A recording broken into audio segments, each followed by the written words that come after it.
It's me again. I thought I'd show you my 54 Chevy Cabover. I'm kind of hiding in the background. I worked on this thing like 8 years ago. Well, I started it like 8 years ago. I didn't really finish it until about 2021-ish, but I didn't take a lot of videos, or any, because I didn't have a YouTube back then, so I guess it didn't matter. But here she is in all its glory. 1954 Chevy Cabover.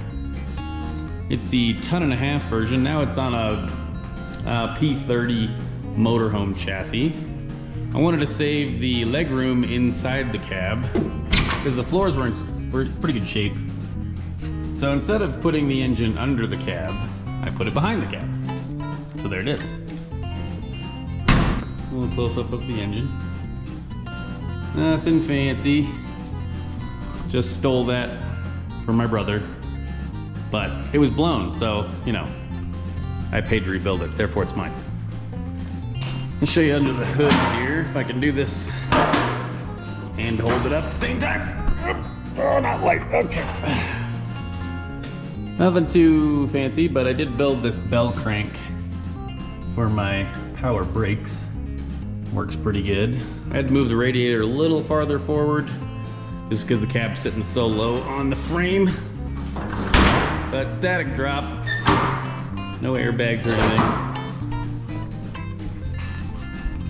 A little shot of the interior here. Classic instruments, gauges. Still need to do a little interior, not real fancy. But the seat's pretty cool. Mark, let me get this bag out of the way here.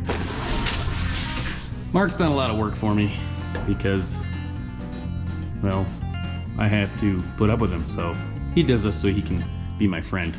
But anyway, Mark did a really nice job on these seats. And probably my favorite part is these. I just really like those clearance lights. It's the original paint.